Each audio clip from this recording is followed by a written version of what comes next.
Awakening's Christmas Cavaliers have been called many things over the years. Boring, weak, sauceless, terrible at base, in a game that doesn't favor Cavaliers, and yet Sully is one of my favorite Christmas Cavaliers in the series.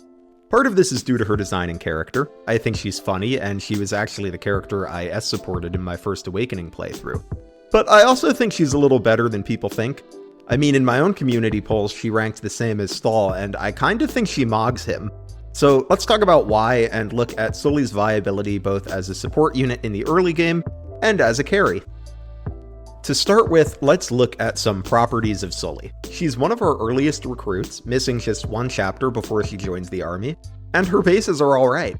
They're actually almost identical to Crom's, who joins one chapter earlier, but unless you're slowing down on that map to train him, Crom is likely to just gain a level there, so her bases are competitive on join. A standout is her 8 speed, which along with Crom beats out most other early game units besides really fast ones like Sumia and Longku. Her growths are actually very similar to Crom's as well, just lagging a little bit behind in strength at 55% versus Crom's 60% in key stats. The important thing here though is that she has a 60% speed growth, which coupled with her 8 base means that throughout the game she will rarely get doubled, double slower enemies, and can be made to double faster enemies using pair-ups and tonics. The main area where Sully can be lacking is in strength, but I like specializing in speed over strength in Awakening sometimes because there are a lot of options for patching up strength. Both speed and strength can be fixed using tonics or pair-ups, and Sully even has a reclass option that specializes in each stat. But beyond that, for strength you have the option of using a stronger weapon, forging, or on maps where you don't mind taking a risk, critting. Your team composition can also impact which stat is preferable. If you're training a warrior, you'll have access to strength rally, but training a Falcon Knight will give you earlier access to speed rallies, and which one you have access to, or if you have access to neither or both, could influence which stat you prefer to be strong in and which stat you prefer to be weak in.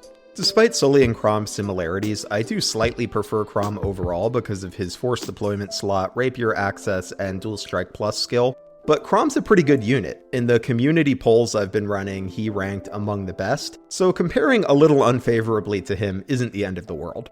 And Sully's unique traits and that she starts in Cavalier give her some niches of her own, such as higher movement in the early chapters, access to flying with a reclass, access to lances and physical 1-2 range prior to reclassing, and the ability to pass down whatever skill she wants to a child character. Alright, so before we start getting into Sully's early game, I did also want to quickly preempt one point I see come up in many Awakening discussions, which is, why don't I just Robin solo? And I have 2 reasons for this. First, while Awakening can be solved with Robin, there are multiple maps where it is nice to have a couple combat units, such as Chapter 6, Chapter 12, Tiki's Paralog, and Chapter 23. And this playthrough doesn't actually eschew Robin. Robin still gets second sealed and then promoted in Chapter 12. Even in the early game of Awakening, you can actually afford to train more than one unit if you want to. Second, I don't know, just using Robin all the time is kinda boring. It's fun to use the units you like, and I think discussing Awakening is pretty boring if we just ignore most of the cast, so let's talk about them. Plus, it's the holidays, I gotta use the Christmas Cav. Alright, now let's get into the early game properly. I'm gonna go into the most detail in this early game section because this is where most of Sully's alternatives join, and it's also where the differences between her and other units matter the most. Later in the game, whether we use a super juiced up Sully or a super juiced up Crom isn't going to make the biggest difference in the world, but in the early game the difference between Sully and other units and their stats and properties feel a lot more pronounced. Unfortunately, while Sully's stats are serviceable and her growths are good, her join situation is a little awkward, as she joins with only a bronze lance in a map full of tough, axe-wielding enemies. This doesn't mean that you can't feed her kills or that she can't contribute. She doesn't get doubled, and with a pair-up her accuracy gets pushed into the 80s or 90s depending on the enemy and provided that they aren't in a forest. But it would have been nice if she came with a sword.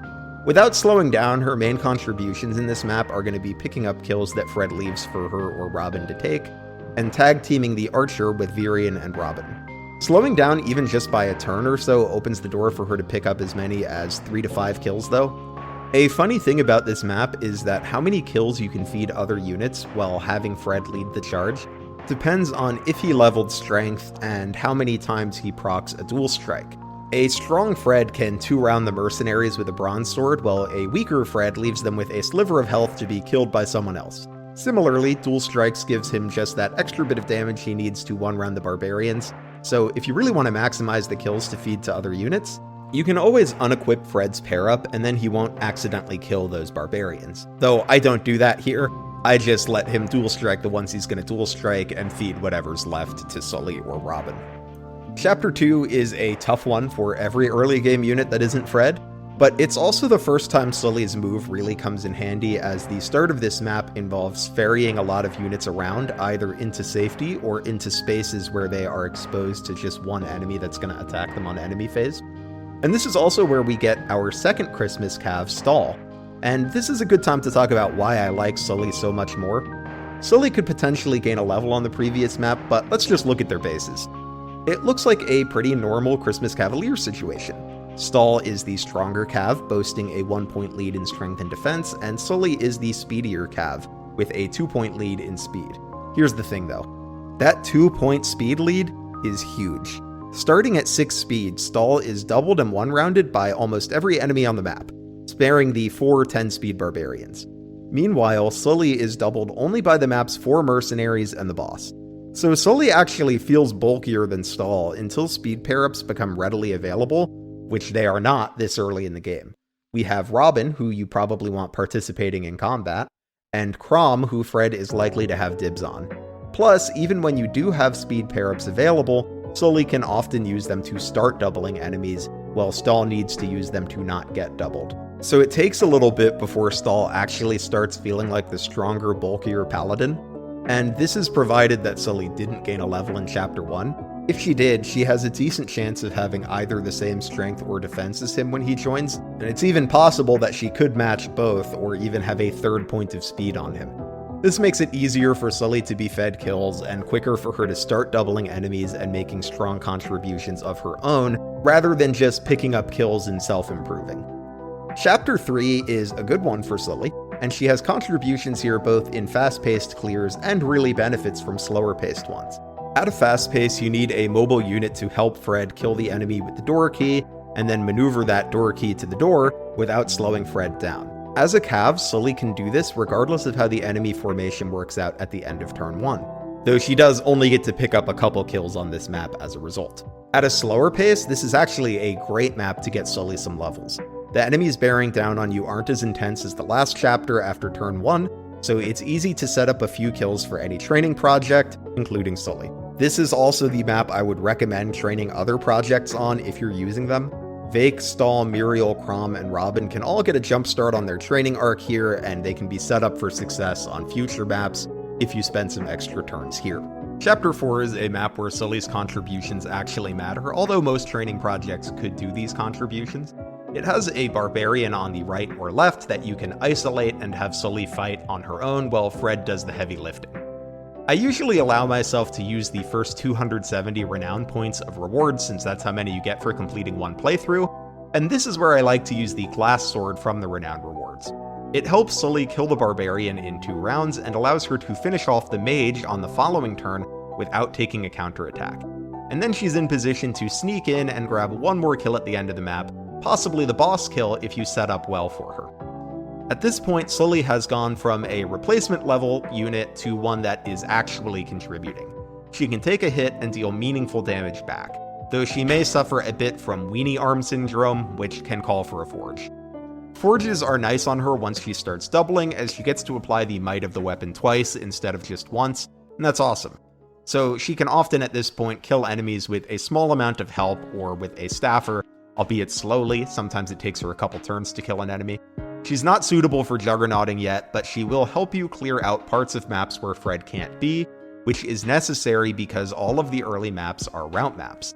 While Fred deals with the top of Chapter 5, someone has to deal with the bottom. While Fred does the right side of Chapter 6, someone has to deal with the left. This is generally going to be a handful of units, but Sully being a good one is pretty helpful. In this run, my Sully started doubling barbarians around Chapter 5 when she had a Lonku pair up. This starts when she hits 11 speed. I hit this benchmark a little early. You would expect Sully to hit it around level 7, but it opens a lot of doors for making her a good contributor and makes up for some of her early game damage woes. Stall would have basically no shot of doubling these enemies, but fortunately Sully is just built different. Another important thing in these early maps is building Sully's weapon rank. She starts with ease in both swords and lances, which means she can't use the powerful early weapons like the Killer Lance and Killer Sword, both of which are available as early as Chapter 5. Fortunately, Cav gives us a useful skill in Discipline that makes it pretty quick to get from E to D, and not too much longer before you get to C and thus killer weapons. These can help you get from doubling and not killing to doubling and having a chance to kill if you proc a crit or a dual strike from your pair-up partner. After Chapter 8 is when our training really pays off though, as that's when we get our first Master Seal, and my Sully was just high enough level to use it when I picked it up. Promotion does a few great things for Sully. First, it's a nice injection of bulk. She gets 7 HP and 3 defense from promotion, and even 6 res for when you're fighting mages, so enemy phasing multiple enemies in a turn becomes a lot more realistic for her, especially now that defense tonics are on the table as well. She also gets a couple points of speed, which is great because in conjunction with the now available speed tonics, she will not always need a speed pair up to double, and when she does need one, she can often settle for a +2 instead of a +5, which opens up her pair-up options and lets you prioritize other stats. On a map where Sully can double without a pair-up, you can give her a bulk or a strength pair-up instead and increase her ability to fight more enemies and kill more enemies. Of course, she also gets 3 more points of strength, which helps her pick up kills and chip harder. Counterintuitively, promoting helps Sully level up faster, even though she gains less EXP when promoted, because she's now strong enough to start fighting a lot more enemies. More enemies that she kills easier makes for more level ups, even if she gets less EXP for dude killed. And that's great because the next few maps appreciate someone other than Fred being able to enemy phase. In Chapter 9 there's tons of enemies to clear out, and it's nice to have a unit that can go down to help Libra on the bottom, while having a second unit that can work on the right side of the map. This is especially true if you sent Fred Griffin like I did, which sacrifices some of his combat stats for the purposes of him getting Deliverer at level 5. Chapter 10 is another one where having multiple combat units is fantastic, because there are 4 thieves that we want to kill. A trained Sully can tackle one on her own and even potentially be in position to fight the boss afterwards, though I had Frederick do the boss kill this playthrough, while Sully took out the middle set of enemies to get to the Wormslayer Thief and the Bullion Thief. Chapter 11 is my favorite map for Sully in this playthrough though, and it's the one where you really feel like you get paid off for training her. With some tonics and a rescue staff, we can get her in position to fight Gangrel and a bunch of other enemies on turn 1.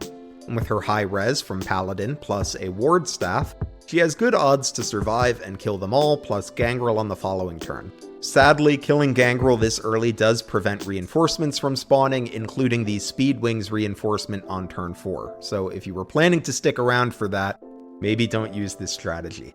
But if you are trying to kill Gangrel quick, Sully being a Cav is great for this map, as it lets her position in range of all of these enemies without needing a mobility pair-up to get where she's going. This allows her to choose her pair-up purely based on stats instead. I went with Pan for her strength and speed bonus here. After this chapter, every map has a big enemy phase for a unit to do, or is a boss kill map, and a juiced up Sully is a good candidate for a lot of these jobs. Notably, our Robin also promotes to Sorcerer in Chapter 12, and this gives us 3 solid combat options for the rest of the game in Fred, Robin, and Sully, which is nice, especially on route maps like Chapter 15, where there are multiple big clusters of enemies that need to get killed. Beyond the training arc maybe being annoying for some people, there are only a few annoyances that I really have with Sully. One is that even with a Forge, Sully's strength sometimes just doesn't quite hack it without a rally that you might not have.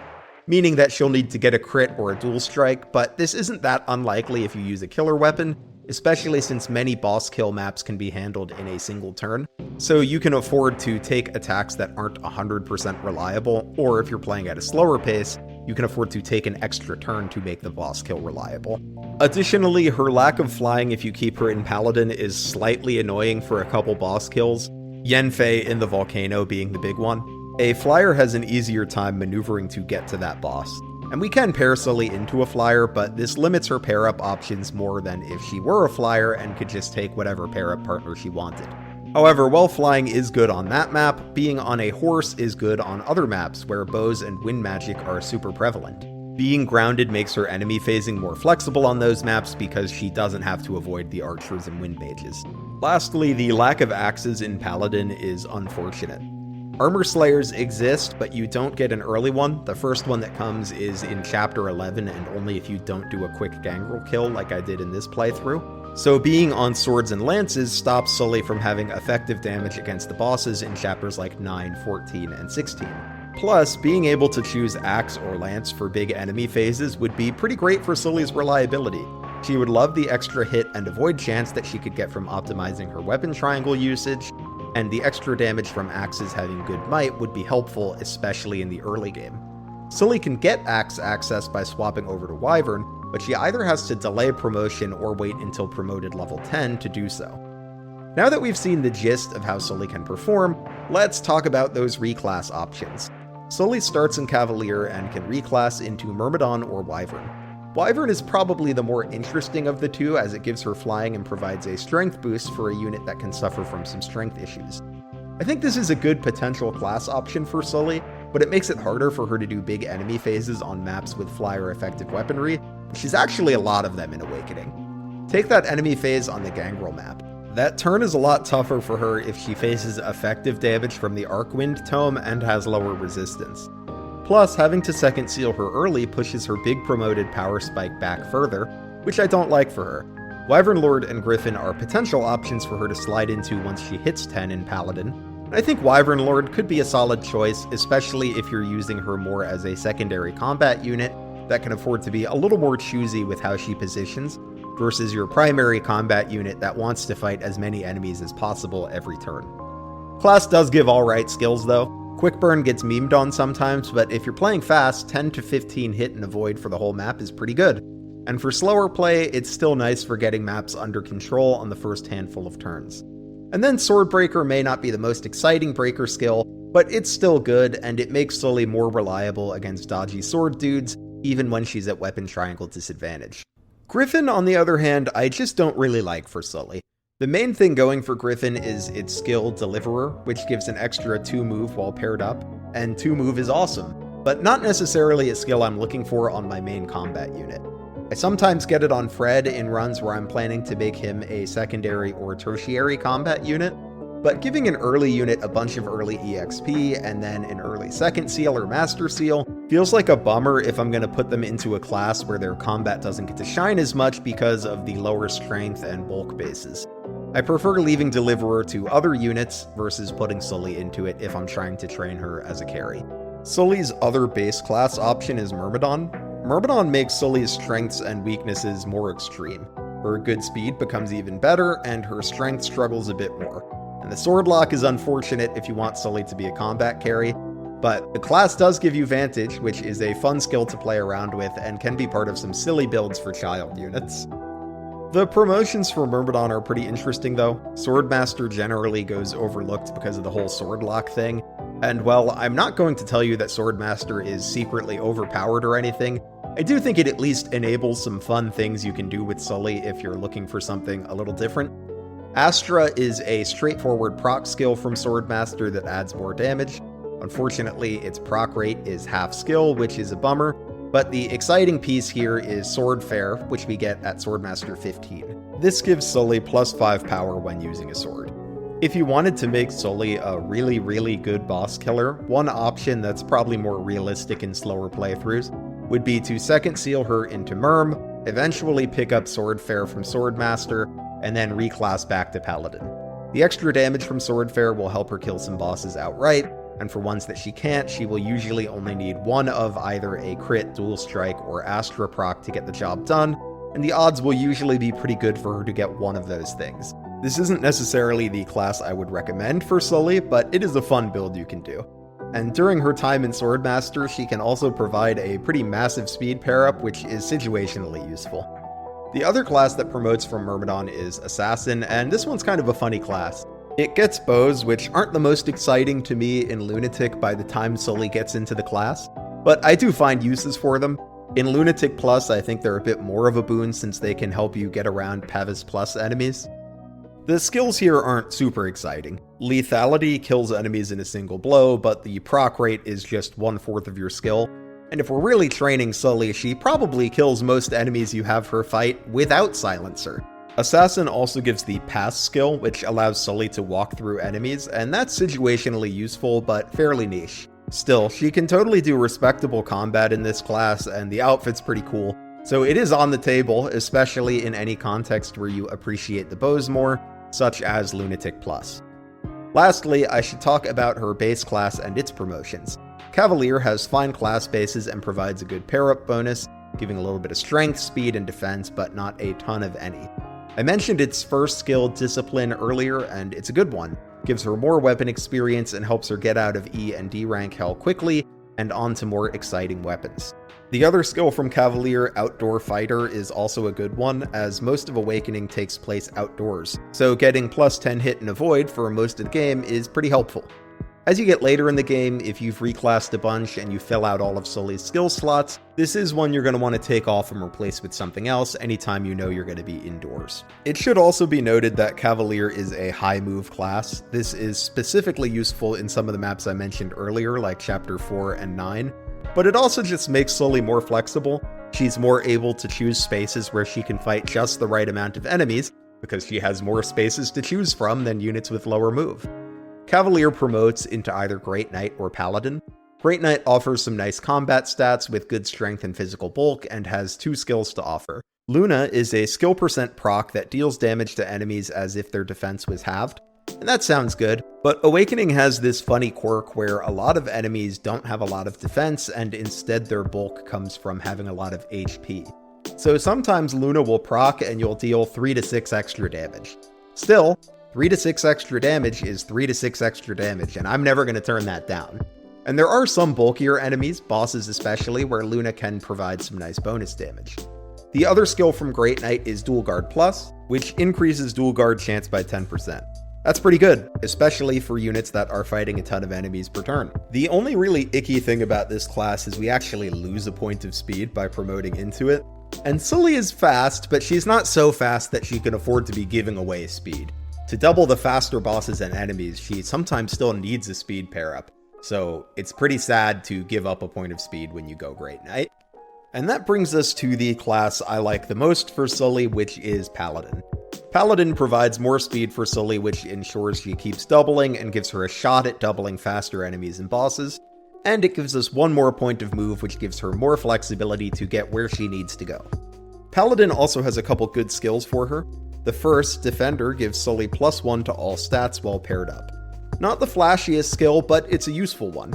That's 1 more damage dealt every strike, 1 less taken for every hit to her, and 1 closer to every doubling threshold. The second skill is Aegis, which has a chance to halve damage from tomes and bows. It's a skill percent proc, so you don't want to rely on this to activate on any individual attack, but on any enemy phase where you're fighting a bunch of bow enemies or a bunch of mages or some combination of the two, it will reduce the amount of damage that Sully takes on average. Sometimes this can help Sully survive an enemy phase with a lot of enemies, or help her take less damage so that she doesn't have to spend her next turn healing or retreating. Paladin's not a particularly flashy class, but its high move and solid stats make it my preferred final destination for Sully, though I think Wyvern also has use cases, and some contexts might even like Assassin if they want her using a bow. It's not a bad class set, which is good since she's going to pass it to her daughter Kjelle. Sully is interesting as a parent because while Kjelle is often overlooked, she has a few interesting properties. One is that she is immediately available when children become available. If Sully S-supported someone, then her daughter's paralog opens after Chapter 13, and is reasonable to do with the units you have at that point in the game. This is great because you just got 2 units you might want to train in Lucina and Morgan, and this paralog is a big route map full of enemies. So marrying Sully to someone gives you the opportunity to play this map and get some levels on your new kids. Being available this early also makes Kjelle much easier to train than kids that have to join later. Plus, the shop on her map sells elixirs, which are nice. I don't know if Sully exactly gets credit for all these things, but they are benefits that you get to enjoy if you use her or at least backpack her to someone else. And there's a number of good options. I'll give 3 pairings I like for her here. I'm not going to mention Robin since that pairing is good for everyone, and Sully is no exception.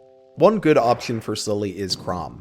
They're both around in the early game, so you can build their support fast, and a trained Sully will pass good stats to Lucina. No Gale Force, but I find getting Gale Force on Lucina is pretty demanding outside of having Robin as her parent.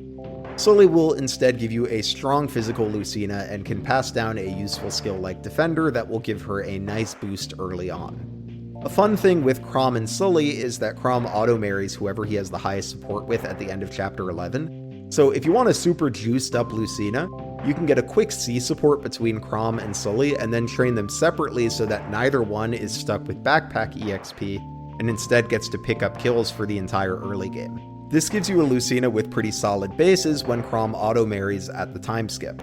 Dual Strike is also a nice skill for Sully that functionally improves her damage, and Chrom provides speed, so he helps ensure that Sully stays doubling and has a shot at hitting those fast doubling thresholds. Another pairing I like is Vake for a few reasons. One is that a strength and bulk pair-up is pretty good for Sully in any situation where she can get away without a speed pair-up, which is often when she's just fighting generics. Second is that the stats are also good for Kjelle, and third is that Vake is just around. You can pair them early and build that support fast, which is great if you want the paralog available ASAP.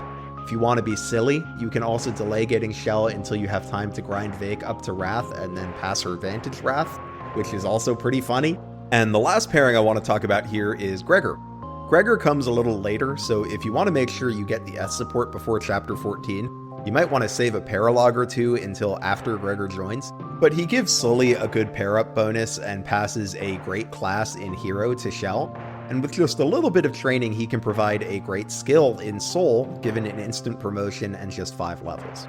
If you wanted to wait longer, a funny option is to promote Gregor to Bow Knight and train him to level 15, where he picks up Bowbreaker. Then he can pass that down to Kjelle, who can immediately become a Wyvern with Bowbreaker.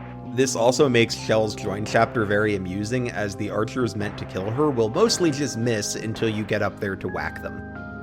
Even though Kjelle may not immediately stand out, her strong availability among child units makes her quicker to get going than some of her compatriots, and her join situation on a map that is good to play and gives us some nice things makes her a bit more compelling to unlock. Plus, there's still some fun stuff you can do with her. I really do love that Bowbreaker Wyvern build I was talking about. So, all in all, Sully is the definition of an early game awakening unit. She can struggle early against the tough enemies, but joining so close to the beginning of the game also provides her with immense potential to snowball, especially if you don't play the early game fast like I did in this example run. The reason I did that wasn't to say that you need to play fast or that it's better to play fast, but to show that even when you do play fast, you have time to train Sully. So if you're playing slower and feed her more, she becomes more competent even sooner, reaches carry potential even sooner, and is less likely to need chance-based crits or dual strike procs to kill tougher bosses. I'll also note that this Sully got several stat boosters by the mid-game in this run, including an Angelic Robe and an energy drop. This may be seen as favoritism, and that's because it is. But this is Awakening, baby. That's the name of the game. The unit that makes the best use of the stat boosters is the one you want fighting all the enemies, and for me, that was Sully. Maybe next run it will be Vake or Chrom, but this month it was Christmas, which means all the gifts go to my favorite Christmas Cavalier, Sully. Thanks for sticking around to the end of the video, and thank you to my geckos and skinks on Patreon. A special shout out to my skinks: Marms, Shake Her Hand, Autumn Leaf, Muted Miami, The Noodle Doodler, Doopy, Stars to Art, Wingman, Upscale Furry Trash, Lonely Voxel, Cosplay Sylveon, Aikipoo, Lucy Sev, Emma, Aaron Gedden, and Red Mage Morgan. I really appreciate your support, and if you want to support the channel and get shoutouts in videos like this one, you'll find the Patreon linked in the video description. Either way, thanks for hanging out, and I hope you have as happy a holiday as Sully did.